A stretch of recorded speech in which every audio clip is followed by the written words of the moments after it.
Prepare-se para uma viagem ao desconhecido.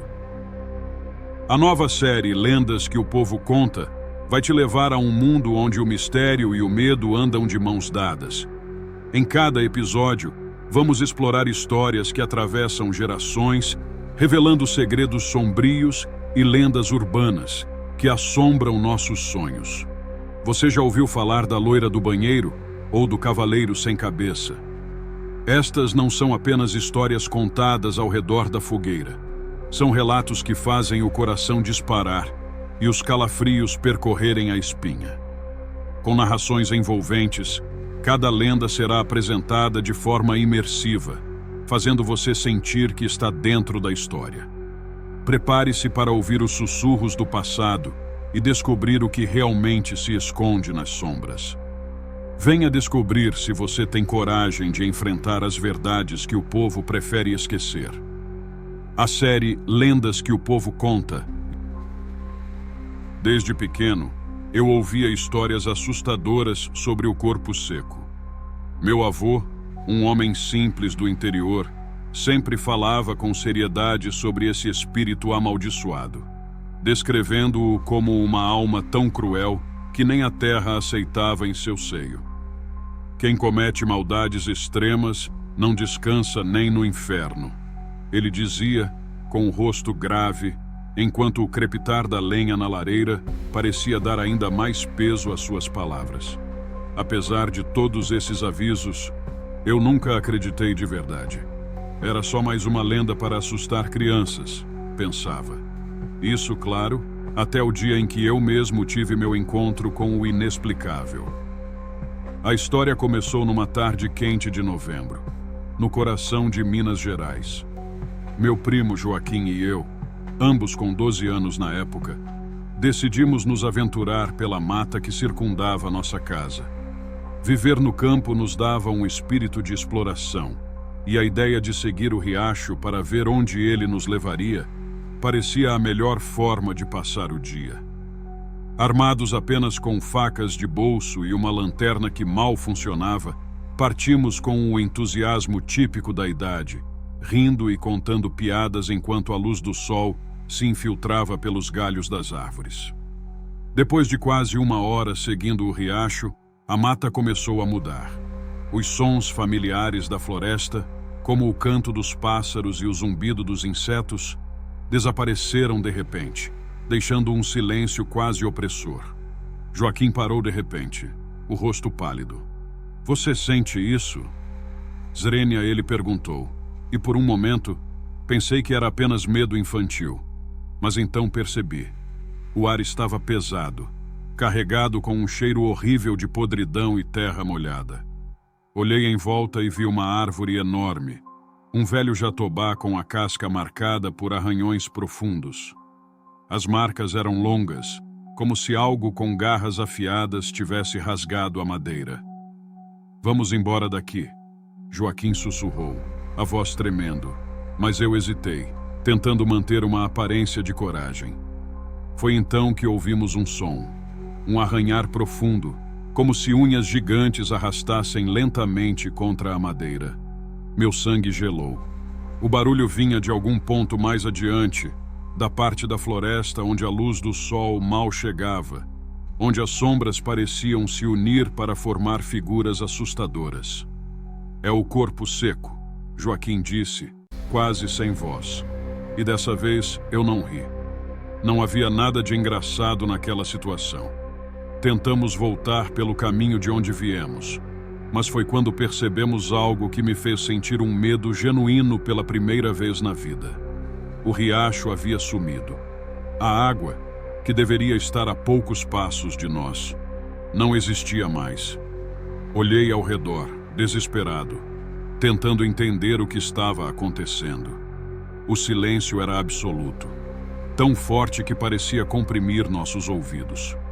Andamos rapidamente, buscando qualquer referência, mas a floresta parecia ter mudado completamente. As árvores agora eram mais altas, com galhos retorcidos que se estendiam como braços esqueléticos, bloqueando a pouca luz que restava. "Estamos perdidos", sussurrei, sentindo a garganta seca. Joaquim estava prestes a responder quando ouvimos novamente o som de algo se arrastando, agora mais perto. Meus instintos gritaram para correr, mas para onde? Não havia para onde fugir, e a sensação de estar sendo observado se tornou insuportável. O cheiro de podridão era cada vez mais forte, como se estivéssemos perto de um cadáver há muito enterrado que voltava à superfície. Finalmente, em completo desespero, encontramos um velho tronco caído e nos escondemos atrás dele. Apertei a mão de Joaquim com tanta força que senti seus dedos tremendo. O som de passos arrastados se aproximava, mais nítido. Cada movimento parecia carregado de um peso sobrenatural, como se a terra estivesse sendo marcada por algo além da compreensão humana. Então, a figura apareceu. Meu coração quase parou. Era algo que não pertencia ao nosso mundo. Um ser grotesco, ressecado, como se toda a vida tivesse sido sugada de seu corpo. A pele estava colada nos ossos, amarelada e rachada, e os olhos eram 2 buracos escuros, sem qualquer traço de humanidade. As unhas enormes e encurvadas arranhavam o chão, e cada arranhão enviava calafrios pela minha espinha. Eu mal conseguia respirar. O corpo seco parou por um instante, o silêncio se tornando insuportável. Ele ergueu a cabeça, como se estivesse farejando o ar, e a ideia de que aquela criatura pudesse sentir nossa presença me fez tremer. As lendas diziam que ele caçava almas perturbadas, punindo aqueles que eram maus em vida, mas estar diante de algo tão macabro tornava tudo pior do que qualquer história contada à beira da fogueira. Joaquim apertava minha mão com força, e eu podia sentir o suor frio escorrendo pela palma. O ser começou a se mover de novo, seus passos lentos e arrastados marcando o chão seco da floresta. Não sabíamos o que fazer. Correr poderia atrair sua atenção, mas ficar ali, imóvel, também parecia uma sentença de morte. De repente, um estalo de galho quebrado ecoou pelo ar, e o corpo seco virou a cabeça bruscamente em direção ao som. Era uma chance. Troquei um olhar com Joaquim, e ele entendeu na hora. Levantamos, tentando fazer o mínimo de barulho possível, e começamos a nos afastar em passos lentos, coração martelando no peito. Mal havíamos dado alguns passos, quando o arranhar das unhas no chão parou. O silêncio absoluto voltou, e isso era ainda mais aterrorizante. O corpo seco sabia que estávamos ali. Sem avisar, ouvimos o som de algo se movendo rápido, folhas e galhos sendo atropelados por uma força que parecia vir direto na nossa direção. "Corre!" Joaquim gritou, e isso foi o que precisamos para romper a paralisia. Nos lançamos na direção oposta, correndo como nunca havíamos corrido antes. O medo nos dava uma energia quase sobrenatural, mas a floresta parecia estar contra nós. Galhos rasgavam nossas roupas, e o terreno irregular fazia nossos pés tropeçarem a cada passo.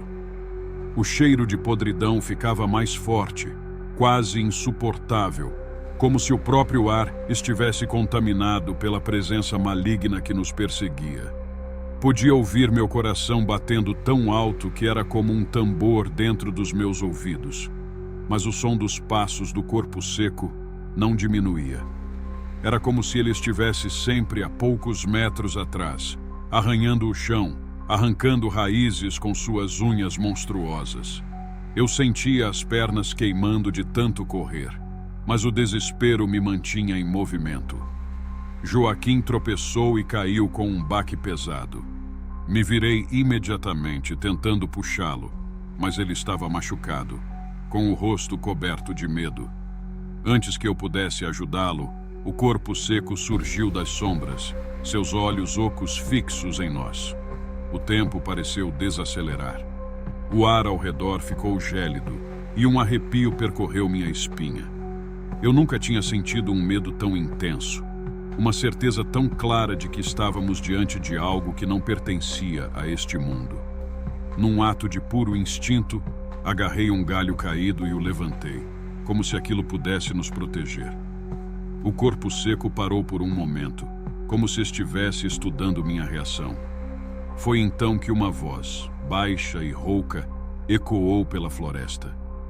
Era quase imperceptível, mas parecia vir de todos os lados, como se o próprio ambiente estivesse sussurrando. Vocês não deveriam estar aqui, a voz disse, e eu senti um calafrio ainda maior. A criatura avançou um passo, e eu me preparei para o pior. Mas, inesperadamente, algo aconteceu. Um barulho alto, como o estalo de um trovão, ecoou pela floresta.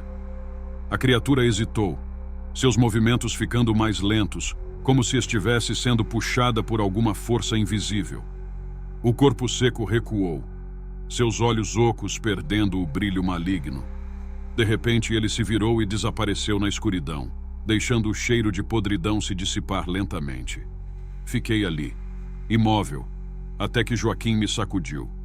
Vamos sair daqui, Zrenia, ele gritou, e não precisei de outro convite. Corremos até não aguentarmos mais, até a floresta começar a parecer familiar de novo. Encontramos o riacho, que inexplicavelmente estava no mesmo lugar de antes, e seguimos seu curso até nossa casa. Ao chegar, desabamos na varanda, ofegantes e em choque. Minha avó nos olhou com preocupação, mas não dissemos nada. Quem acreditaria que enfrentamos uma lenda viva? Naquela noite, enquanto tentava dormir, o som das unhas arranhando a terra ainda ecoava na minha mente, e eu soube que nunca mais pisaria naquela floresta de novo. Mesmo hoje, anos depois, a memória do corpo seco ainda me atormenta. Uma lembrança viva de que algumas lendas existem por uma razão, para nos manter longe do que não deveríamos conhecer. Era uma noite chuvosa quando Clara, uma adolescente de 15 anos, decidiu ir ao banheiro da escola após a última aula. O dia tinha sido longo e cansativo, e ela só queria se livrar da sensação de cansaço antes de voltar para casa. A escola estava quase vazia, com apenas alguns alunos se preparando para a saída, e o barulho da chuva batendo contra as janelas deixava tudo ainda mais assustador. Ao entrar no banheiro feminino, Clara percebeu que ele estava vazio. A luz piscava levemente, lançando sombras estranhas nas paredes. Apesar de ter a sensação de que algo estava errado, ela apenas ignorou e se dirigiu a uma das cabines. A porta rangia quando ela a fechou e, enquanto se preparava, não pôde evitar um calafrio que percorreu sua espinha. Lembrou-se de um boato que circulava entre os alunos. A história da loira do banheiro. Diziam que uma mulher de cabelos longos e loiros, coberta de sangue, aparecia em banheiros de escolas e que quem a via nunca mais era visto. Clara tentou afastar essas ideias da cabeça. É só uma lenda, pensou. Enquanto lavava as mãos, notou que a água do lavatório estava fria e escorreu um arrepio por seu corpo. Foi então que ouviu um leve sussurro vindo de uma das cabines. A princípio, pensou que poderia ser outra aluna, mas não havia ninguém por perto. O som era como um lamento, uma voz baixa que parecia chamar seu nome. Clara, Clara ... Zrenia, sussurrar. Ela hesitou, mas a curiosidade foi mais forte. Sem pensar, aproximou-se da cabine de onde vinha o som. A porta estava entreaberta e a sombra de alguém parecia projetar-se no chão. Clara respirou fundo, segurou a maçaneta e a empurrou levemente. Alguém está aí? Zrenia perguntou, sua voz trêmula. Não houve resposta. Apenas o sussurro continuava, agora mais intenso, como se a entidade estivesse tentando puxá-la para dentro. O coração de Clara disparou. Algo dentro dela a alertava para se afastar, mas ela não conseguia se mover. Olhando mais de perto, viu um reflexo no espelho acima da pia. Uma figura pálida, de cabelos longos e desgrenhados, a observando com olhos vazios. Ela ficou paralisada. É só um truque da minha cabeça, pensou. Mas a figura no espelho sorria, Um sorriso torto que enviou um choque de medo por todo o seu corpo. Clara deu um passo para trás, mas a figura não desapareceu. A voz ficou mais alta, quase como um grito, e ecoou pelo banheiro. Clara, venha até mim! O pânico tomou conta dela. Virou-se e correu para a porta, mas o ar parecia pesado, como se estivesse preso em um sonho. A maçaneta não girava. Ela estava presa dentro do banheiro com aquela coisa.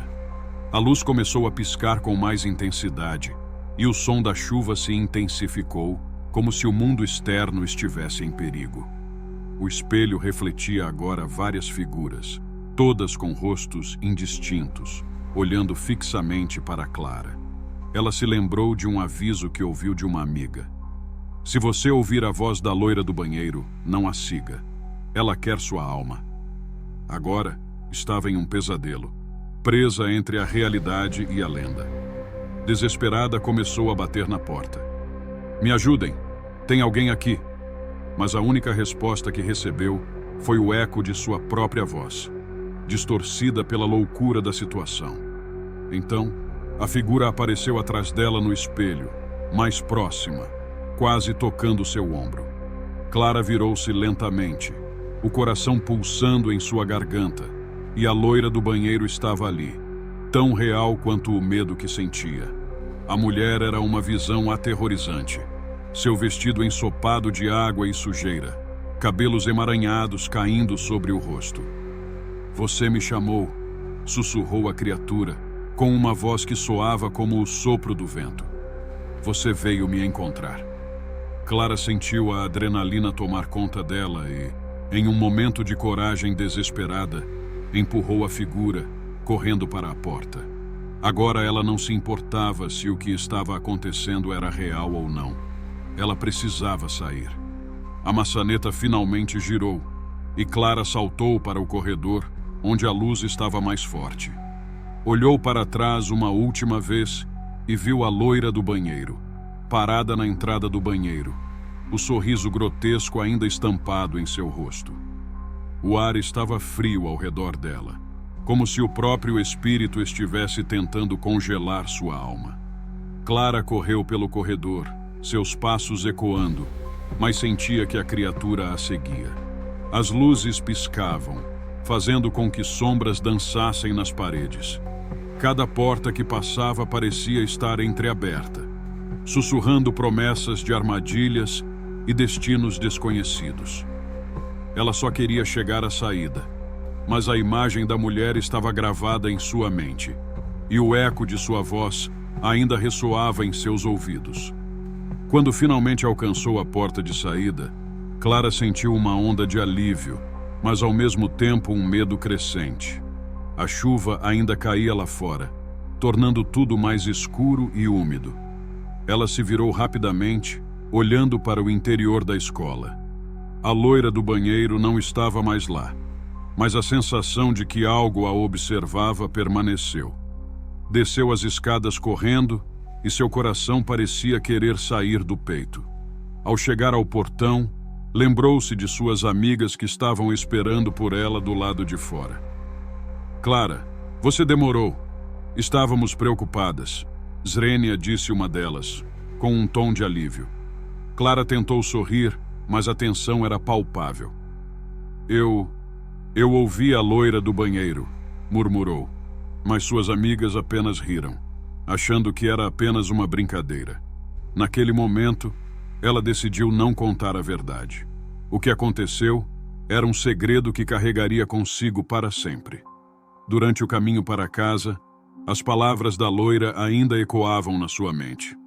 Você me chamou. A sensação de estar sendo seguida não a abandonava, e ela se sentia cada vez mais inquieta. Nos dias seguintes, Clara não conseguiu se concentrar nas aulas. Cada vez que passava pelo banheiro da escola, seu estômago se revirava, e ela se lembrava do olhar vazio da mulher. Uma semana se passou, e durante uma aula de educação física, as luzes começaram a piscar novamente. Clara ficou paralisada, o medo tomando conta dela. As meninas ao seu redor começaram a rir e a fazer piadas sobre a loira do banheiro, mas Clara sabia que não era uma brincadeira. Naquele mesmo dia, enquanto caminhava para casa, uma forte tempestade começou a se formar.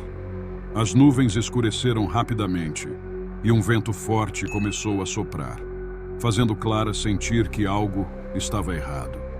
Ela acelerou o passo, mas a sensação de estar sendo seguida a acompanhava. O caminho que conhecia tão bem parecia se transformar em um labirinto sem fim. Quando chegou em casa, trancou a porta e se recostou contra ela, tentando recuperar o fôlego. Olhou pela janela e viu a chuva caindo intensamente. Um trovão ruiu, e em meio ao barulho, ela ouviu o sussurro novamente. Clara. A voz soava mais perto, como se estivesse dentro da sua cabeça. A única coisa que podia fazer era se afastar da janela, sentando-se no sofá e tentando ignorar o que estava acontecendo. Ao longo da noite, Clara não conseguiu dormir. A cada som que ouvia, seu coração disparava. As sombras dançavam nas paredes e os sussurros da loira pareciam ecoar em sua mente. Até que, em um momento de desespero, decidiu que precisava enfrentar seu medo. Se era uma lenda, ela precisava confirmar. Com o coração na mão, pensou na ideia de voltar à escola e entrar no banheiro novamente, confrontando a loira do banheiro. Na manhã seguinte, a escola estava mais vazia do que nunca. A chuva havia deixado tudo molhado e o ambiente parecia pesado. Clara respirou fundo e seguiu em direção ao banheiro. As luzes piscavam uma vez mais e a sensação de medo estava presente. Assim que entrou, sentiu que a atmosfera mudara. As paredes pareciam fechar-se ao seu redor, como se estivesse sendo observada. Ela se aproximou da cabine e, com o coração na boca, chamou. Se você está aqui, mostre-se. O silêncio foi a única resposta. Clara se virou para o espelho e olhou em seus próprios olhos. O reflexo parecia distante, como se fosse outra pessoa. Mas então, a imagem dela começou a distorcer-se. E no fundo, ela viu a silhueta da mulher. Os cabelos longos e loiros, a pele pálida, os olhos escuros como a noite. Você não deveria ter vindo, sussurrou a loira, a voz ecoando em sua mente. Agora você faz parte de mim. O terror tomou conta de Clara, e antes que pudesse reagir, a figura a puxou e a escuridão a envolveu. Quando a escola reabriu no dia seguinte, Clara não estava lá. As lendas continuaram a circular entre os alunos, mas ninguém sabia onde ela tinha ido. Apenas os ecos de sua voz e a lembrança de uma jovem que se atreveu a chamar a loira do banheiro permaneciam, deixando um rastro de medo que se espalhou por toda a escola. Era uma noite sombria quando Lucas decidiu embarcar em uma aventura que prometia ser inesquecível. A Ilha da Queimada Grande, famosa por ser o lar da jararaca da pedra, uma das serpentes mais venenosas do mundo, sempre o intrigou. Ele havia ouvido histórias sobre os mistérios que cercavam a ilha, mas a curiosidade foi mais forte que o medo. Preparou uma mochila com suprimentos e, sem contar a ninguém, embarcou em seu pequeno barco em direção àquela terra amaldiçoada. Enquanto navegava, a névoa começou a se formar ao redor dele, tornando a visibilidade quase nula. O motor do barco roncava, mas a atmosfera parecia densa e pesada. A cada movimento, Lucas sentia a ansiedade crescendo dentro dele. Olhou para o céu, onde as nuvens escuras pareciam se unir, criando uma tempestade iminente. Apesar de tudo, ele estava determinado a explorar a ilha e descobrir seus segredos.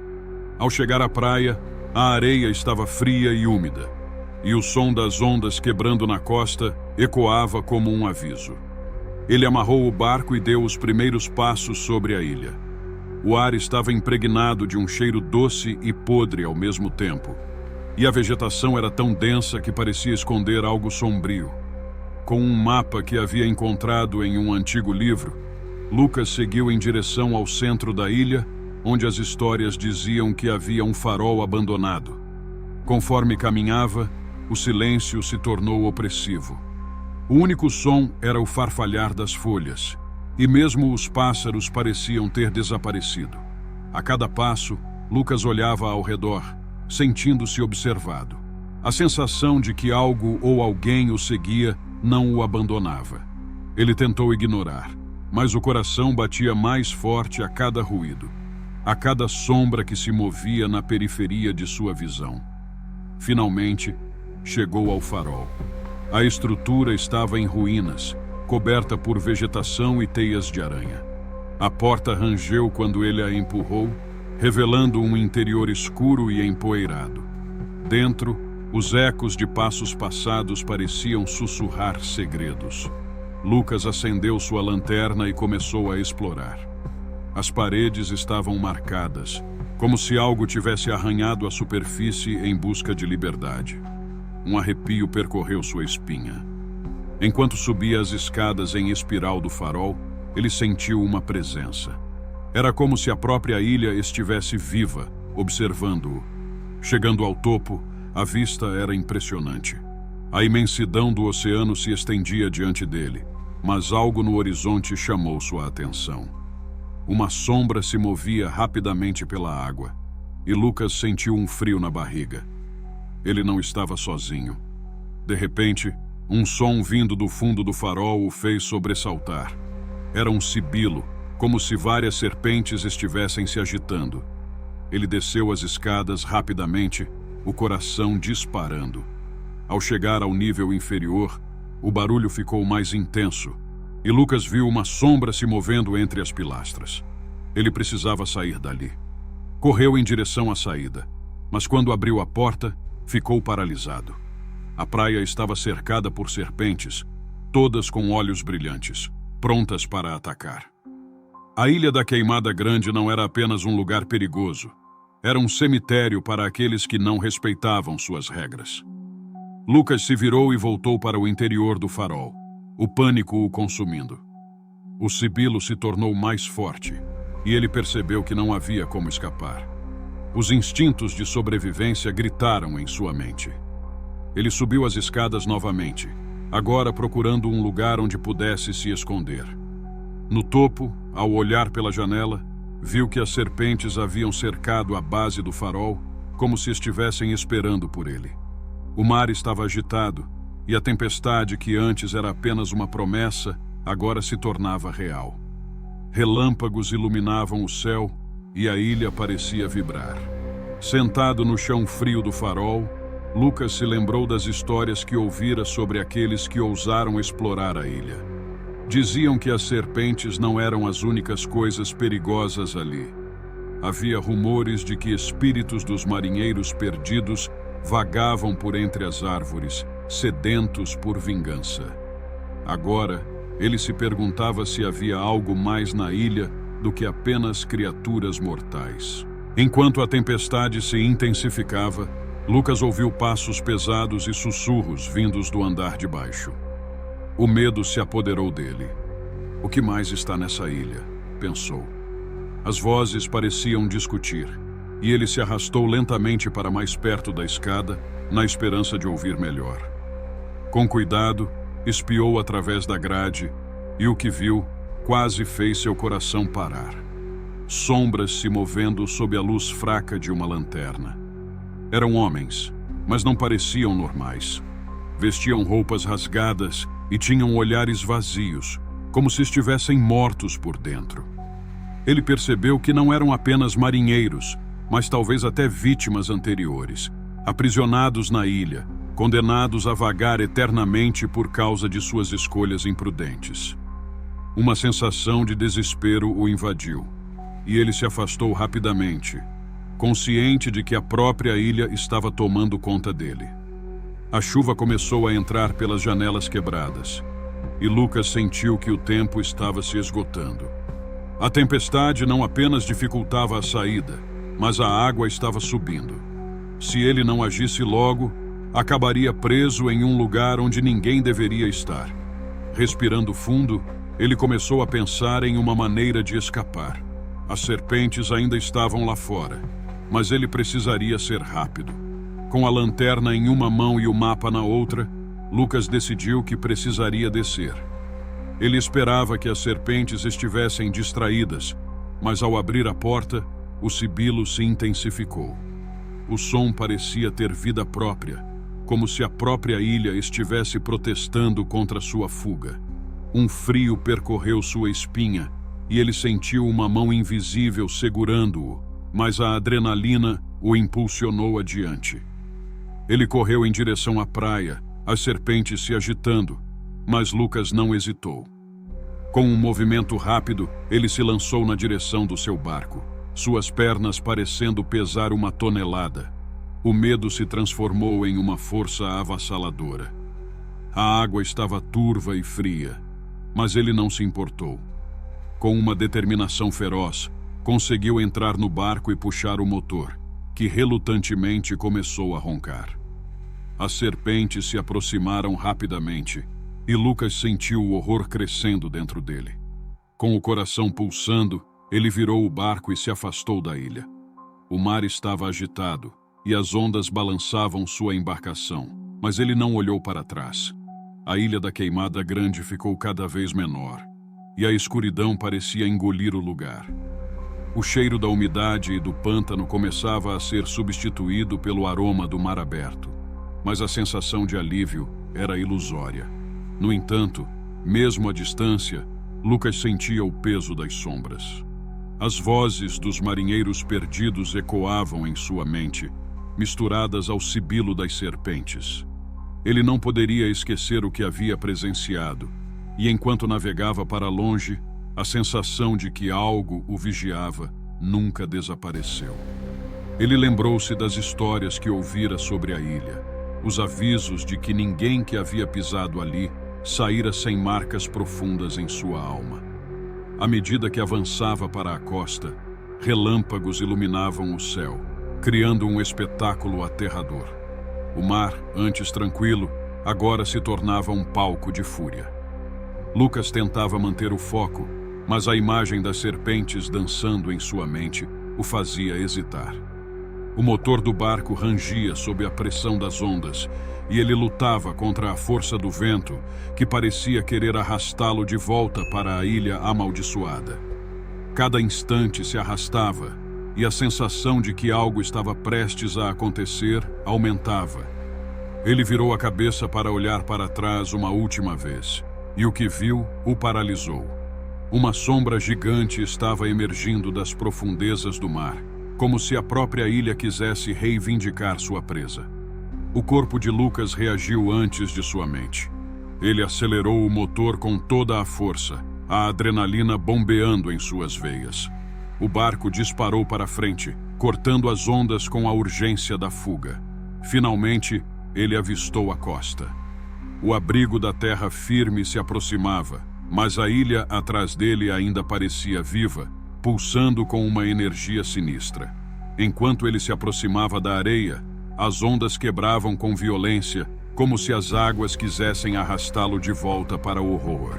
Lucas pulou na água, sentindo a areia fria sob seus pés. Ele não parou para respirar, apenas correu em direção à segurança, sabendo que, mesmo quando chegasse à terra, a ilha deixaria suas marcas. Ao chegar na praia, a sensação de alívio foi rapidamente substituída pelo terror. Ele havia escapado fisicamente, mas as experiências na Ilha da Queimada Grande o marcariam para sempre. As sombras e os sussurros nunca o deixariam em paz. A partir daquele dia, Lucas sabia que alguns lugares eram melhor deixar intocados, pois algumas lendas são feitas para serem esquecidas, e algumas ilhas devem ser evitadas a todo custo. Ele olhou para o mar uma última vez, e enquanto as ondas quebravam na costa, fez uma promessa silenciosa a si mesmo: nunca mais voltaria a pisar naquela ilha, onde o terror e a morte se entrelaçam nas sombras, aguardando pela próxima vítima. Na agitada cidade de São Paulo, há um lugar onde as sombras dançam e o passado se entrelaça com o presente: a Praça da Sé. Durante o dia, é um espaço vibrante, repleto de turistas e moradores apressados, mas ao cair da noite, a atmosfera se transforma. Histórias de assombrações circulam entre aqueles que se aventuram por ali após o pôr do sol. Uma dessas histórias é a do espírito da Praça da Sé, um relato que muitos conhecem, mas poucos ousam investigar. Certa vez, um jovem chamado Felipe decidiu que era hora de conhecer essa lenda de perto. Ele sempre fora cético em relação a fantasmas, acreditando que essas eram apenas histórias para assustar crianças. No entanto, a curiosidade e a adrenalina o levaram a reunir um grupo de amigos para uma noite de exploração. Armados com lanternas e um pouco de coragem, eles se encontraram em frente à imponente catedral que domina a praça. A lua estava alta e cheia, lançando uma luz prateada sobre a Praça da Sé, que parecia mais sombria do que de costume. Os amigos, em um misto de entusiasmo e nervosismo, se dispersaram, explorando as proximidades. Felipe ficou perto da catedral, onde alguns moradores antigos haviam contado que o espírito de uma mulher que ali havia morrido, em circunstâncias misteriosas, ainda vagava pela área. Diziam que ela vestia um vestido branco e que se podia ouvir seu lamento quando a noite estava quieta. Felipe começou a filmar com seu celular, rindo das histórias de terror que contavam ao redor dele. Porém, à medida que a noite avançava, a atmosfera mudou. Os risos se tornaram ecos distantes quando um vento frio soprou pela praça. Uma nuvem escura encobriu a lua, mergulhando o local em uma escuridão inquietante. O grupo de amigos começou a sentir um arrepio na espinha, mas Felipe, determinado a provar que tudo não passava de superstição, desafiou a escuridão. "Vou até o centro da praça e vou gritar: 'Seu fantasma, venha aqui!'", ele disse, rindo. Os amigos tentaram alertá-lo para os perigos, mas ele não os ouviu. Com o coração acelerado, Felipe caminhou até o centro da Praça da Sé, a lanterninha tremulando em sua mão. Ele parou, olhou ao redor e gritou: "Se você está aqui, apareça!" O silêncio que se seguiu foi ensurdecedor. Subitamente, uma brisa gelada cortou o ar, e a lanterna de Felipe começou a piscar. Ele olhou ao redor e, por um breve momento, acreditou ver uma figura feminina vestida de branco, pairando a alguns metros dele. Seu coração disparou e ele piscou os olhos, achando que era apenas uma ilusão. Porém, quando olhou novamente, a figura estava mais próxima, seus olhos brilhando como estrelas em uma noite escura. Felipe sentiu um frio na barriga e gritou para os amigos, mas a voz parecia presa na garganta. A mulher, com uma expressão triste e um olhar profundo, estendeu a mão na direção dele. O mundo ao seu redor parecia desaparecer, e ele se sentiu atraído por aquele olhar, como se ela estivesse lhe contando uma história antiga. Os amigos, percebendo a tensão, correram em sua direção, mas antes que pudessem chegar até ele, a figura desapareceu. Os amigos de Felipe o agarraram e o puxaram para longe do centro da praça. "Você está bem? O que aconteceu?" Um deles perguntou, o rosto pálido de medo. Felipe, atordoado, tentou explicar, mas as palavras não saíam. Ele olhou novamente para o lugar onde a mulher havia estado e a praça agora parecia normal, como se nada tivesse acontecido. O grupo decidiu que era hora de ir embora. Enquanto caminhavam para fora da praça, Felipe não conseguia parar de olhar para trás, esperando ver novamente a mulher. O lamento que antes ouvira parecia ressoar em sua mente, e ele sentiu uma conexão estranha com aquele espírito. Ao chegar em casa, ele não conseguia dormir, relembrando cada detalhe da aparição. Quem era aquela mulher? O que ela queria de mim? Pensou, inquieto. Na manhã seguinte, Felipe decidiu investigar mais sobre a lenda. Ele descobriu que a mulher era Maria, uma jovem que, segundo rumores, havia sido uma das primeiras a trabalhar na construção da catedral.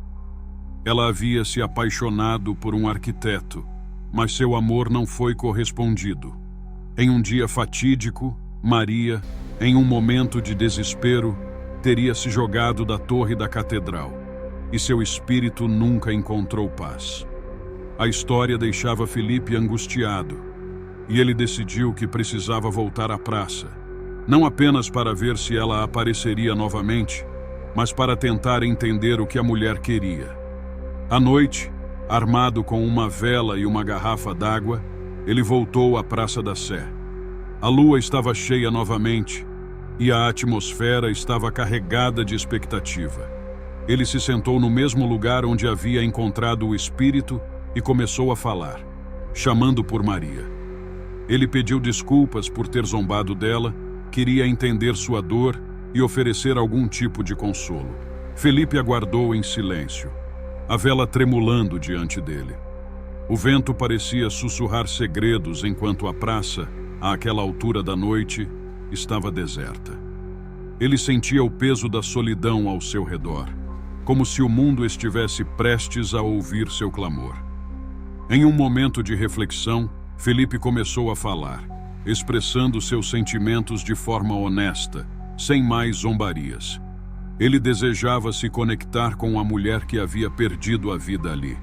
Maria, eu entendo que você está sofrendo. Você não está sozinha. Eu sinto a sua dor e quero ajudá-la a encontrar paz, disse ele, a voz tremendo com a intensidade da situação. O silêncio foi profundo, mas havia algo no ar, uma tensão que fez com que seus pelos se arrepiassem. Ele repetiu suas palavras tentando alcançar o espírito. De repente, a temperatura ao seu redor começou a cair drasticamente. A vela, em vez de se apagar, aumentou sua chama como se algo estivesse se aproximando. Felipe olhou ao redor, seu coração batendo com força. Ele sentiu uma presença, e o ar ficou carregado de um perfume suave, como flores silvestres misturadas com a umidade da noite. Era um aroma que parecia chamar por ele. E então, ela apareceu novamente.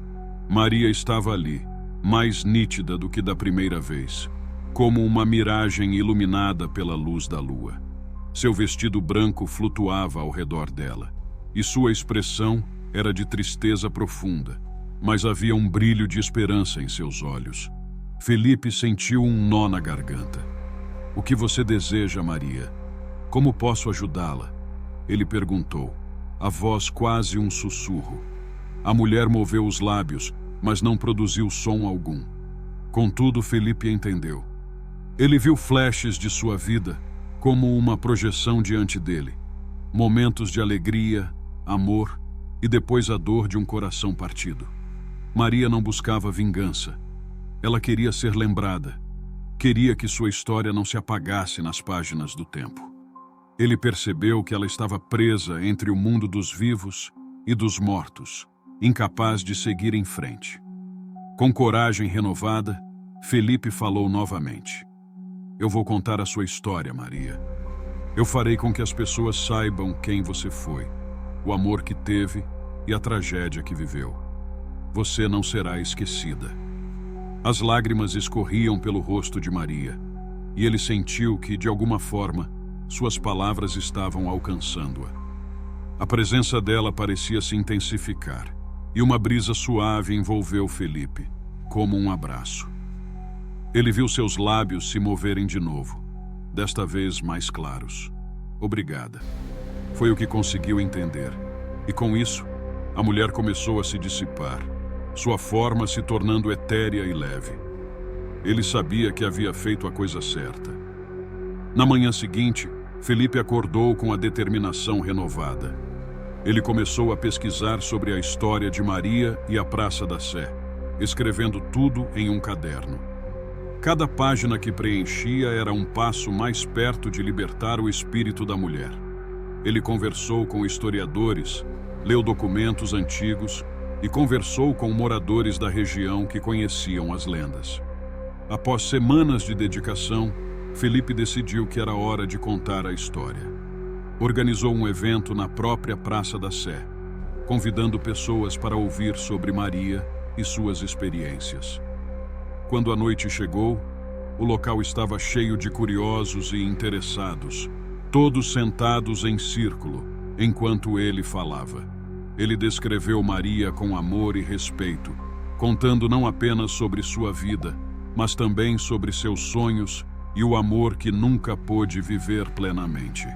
À medida que as palavras fluíam, sentiu que estava cumprindo uma promessa. O vento parecia sussurrar ao seu redor, como se a própria Maria estivesse ali, ouvindo e agradecendo. Quando terminou, um silêncio reverente tomou conta da praça. Algumas pessoas choravam, outras pareciam tocadas pela história.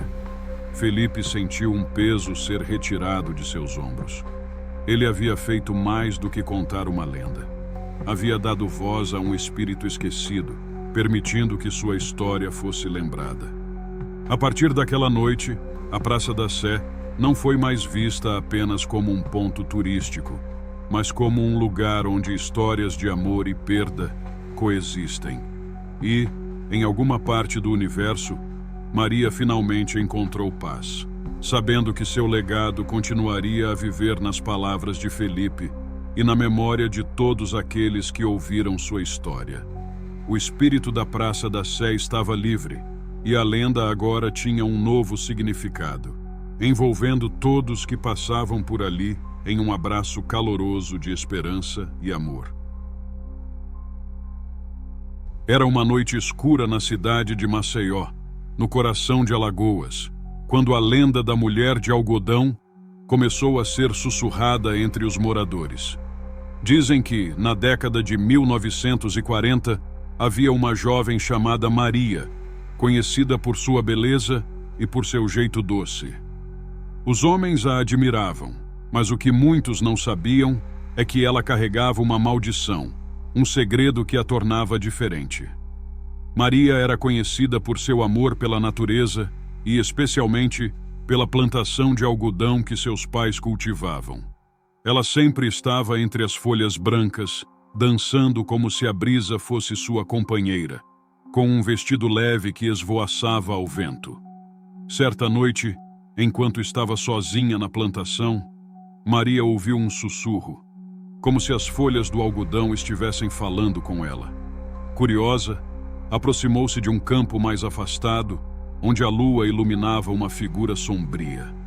Era uma mulher, mas não uma mulher qualquer. Sua pele era tão branca quanto o algodão e seus olhos brilhavam como estrelas. Maria ficou paralisada, mas a mulher lhe fez um sinal, como se quisesse que se aproximasse. "Você é linda, minha filha", disse a mulher. Sua voz era suave como um canto.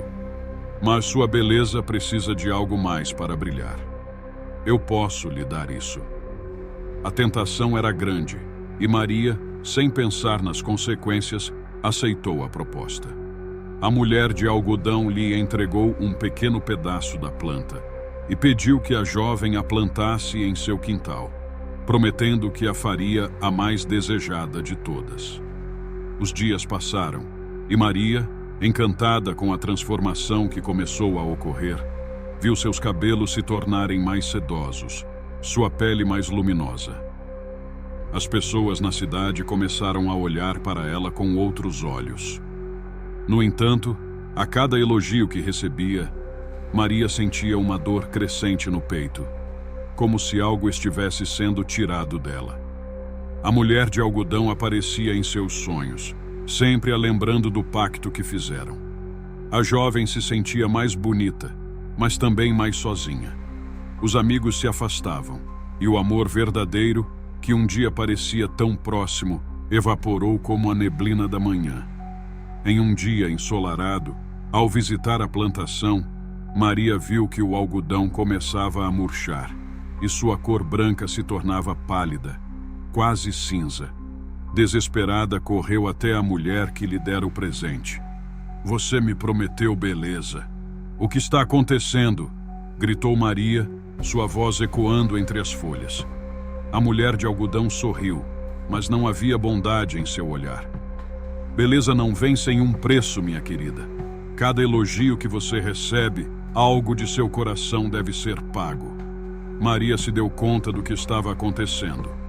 para ser bonita estava perdendo sua essência, sua alma. O desespero a invadiu e, em um momento de lucidez, decidiu que era hora de acabar com o pacto. "Eu não quero mais isso. Quero minha vida de volta", berrou ela, com lágrimas nos olhos. A mulher de algodão riu, sua risada ecoando como um trovão. "Você não pode simplesmente se livrar de mim, Maria. O pacto já foi selado." E assim, a noite caiu sobre Maceió, e o coração de Maria se encheu de tristeza. A cada passo que dava, parecia que a escuridão a seguia, e o algodão, que antes era símbolo de sua beleza, agora representava a solidão e o desespero. Na manhã seguinte, Maria decidiu que enfrentaria a mulher de algodão mais uma vez. Com o coração pesado, dirigiu-se até o campo onde a planta havia sido plantada. O sol brilhava intensamente, mas não iluminava sua alma. Quando chegou, encontrou a mulher à sua espera, envolta em uma neblina pálida.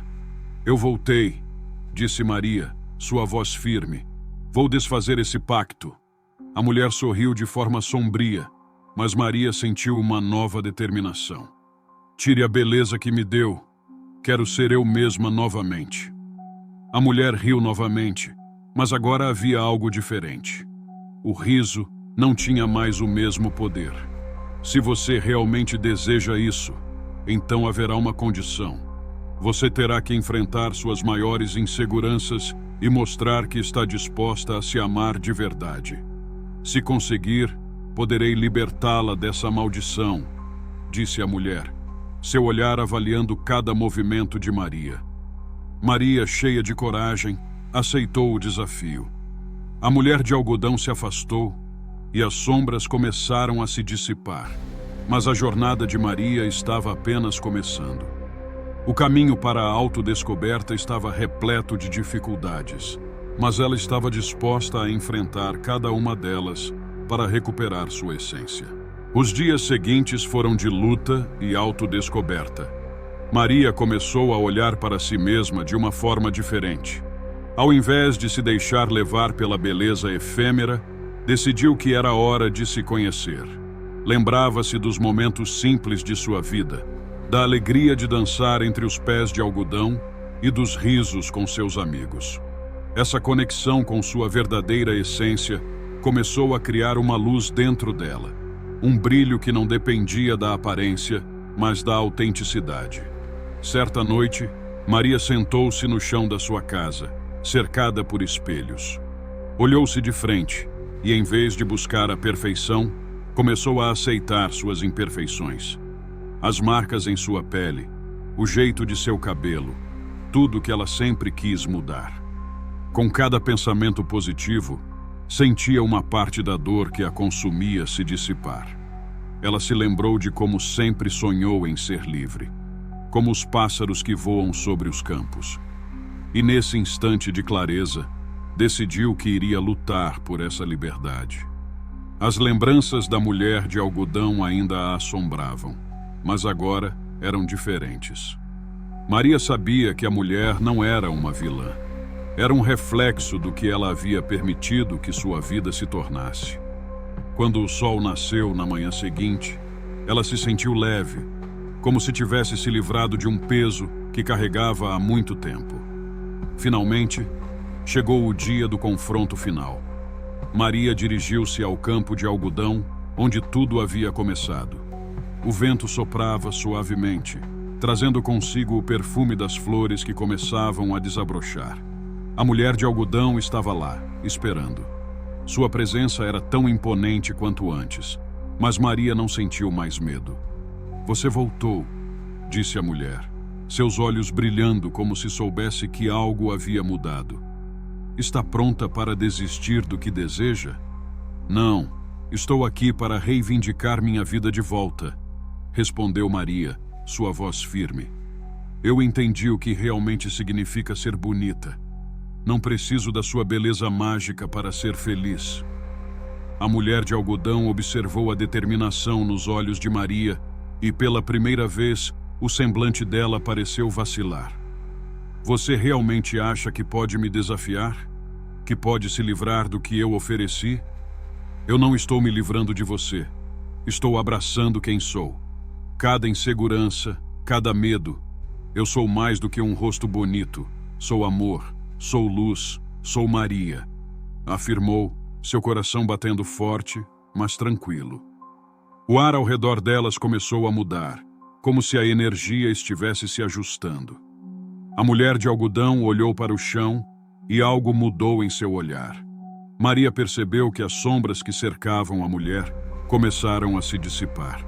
Eu nunca conheci alguém que pudesse olhar para dentro de si mesma com tanto amor e coragem, disse a mulher, agora com um tom suave. Talvez eu tenha subestimado o que você realmente era. Talvez você não precise de mim. Maria sentiu um calor no peito, uma sensação de libertação. Você não precisa ser minha inimiga. Podemos aprender uma com a outra. A mulher de algodão olhou profundamente nos olhos de Maria e, por um instante, viu a jovem que havia se perdido em busca da beleza. Se você realmente deseja se libertar, então aceite o que eu ofereço. Você poderá viver sem as amarras que coloquei sobre você, mas precisará prometer que nunca mais buscará a beleza a qualquer custo. Eu prometo, respondeu Maria com sinceridade. Num movimento rápido, a mulher de algodão estendeu a mão, e um brilho suave começou a surgir entre elas. Com um gesto delicado, ela fez um movimento no ar, como se estivesse desenhando.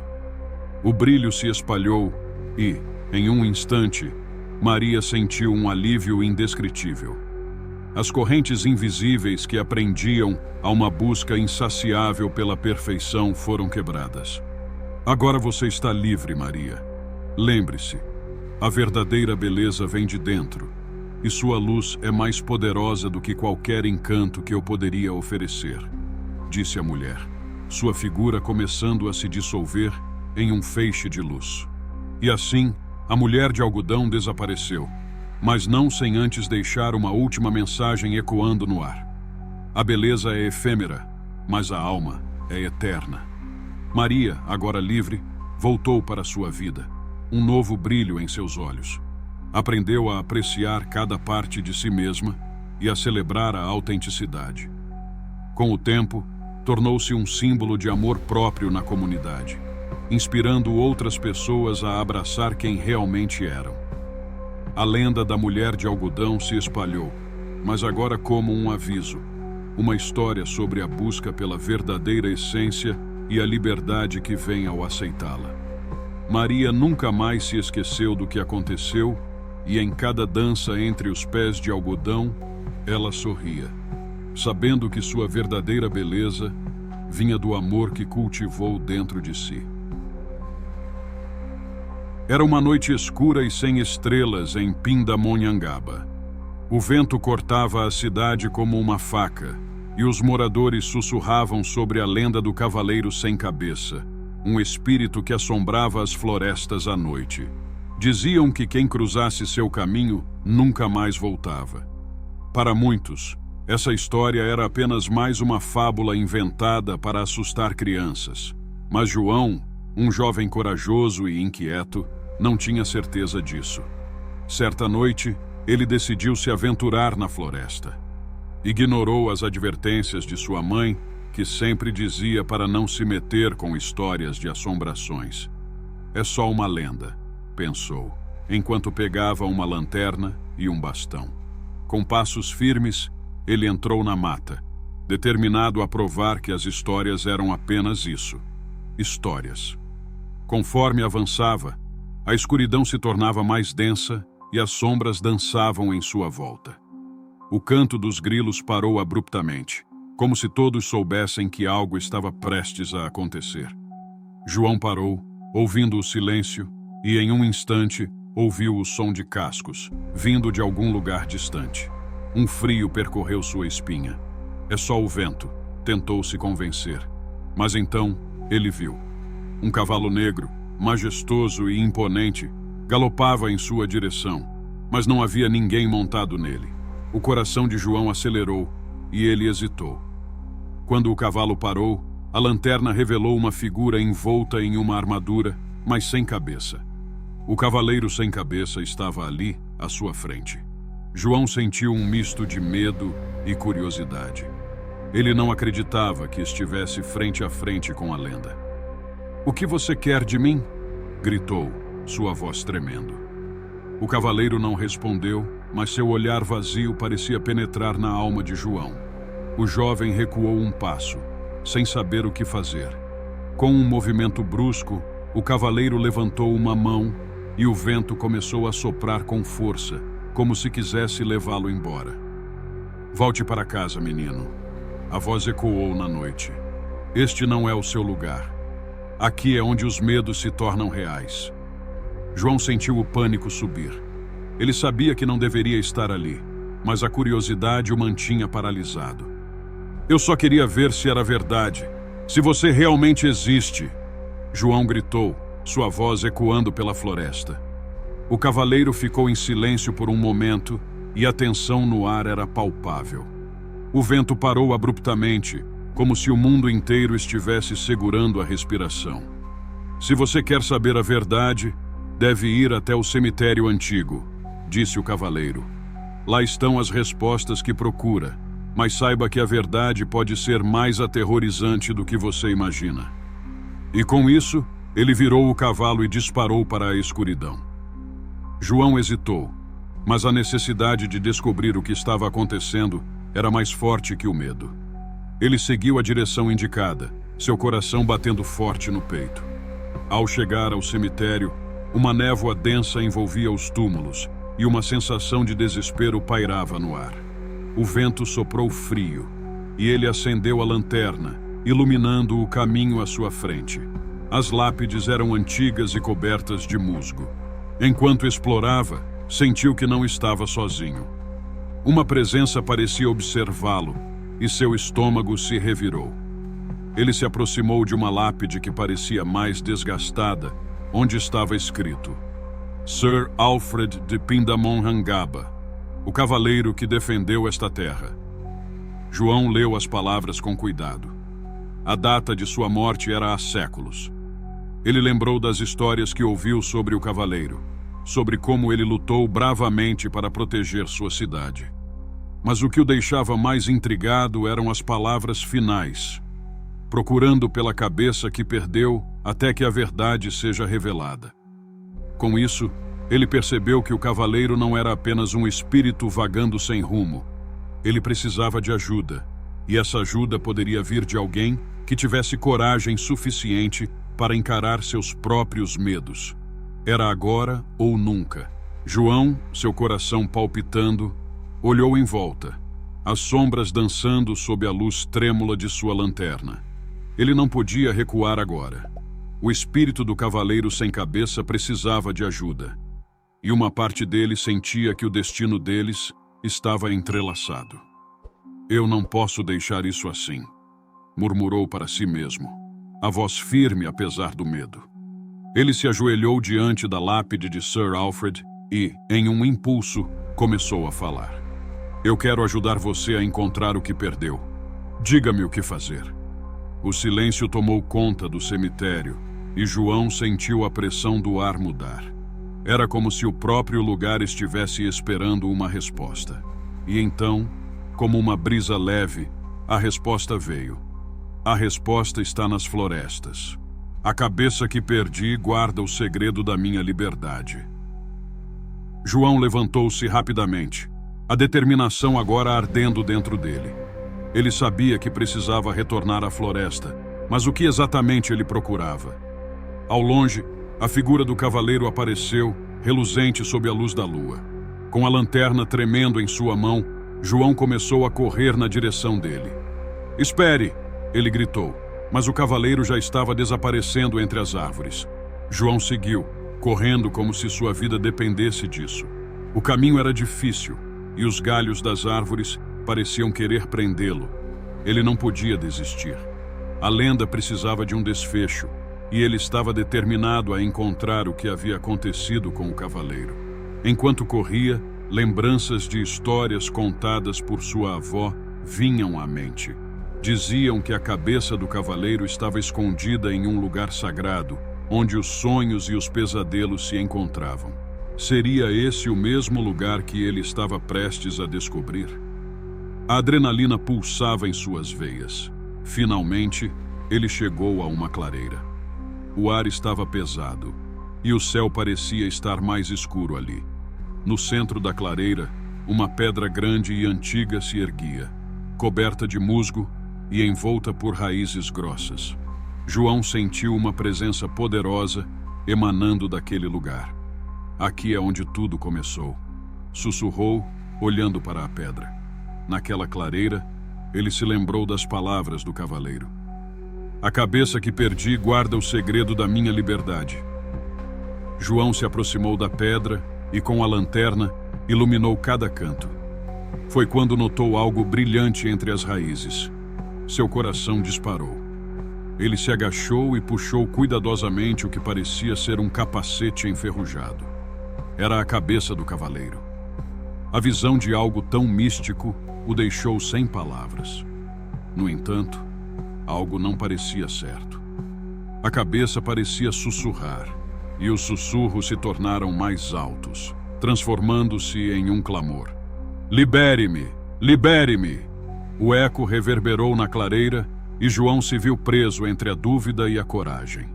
Ele segurou o capacete com firmeza e fez um movimento ousado.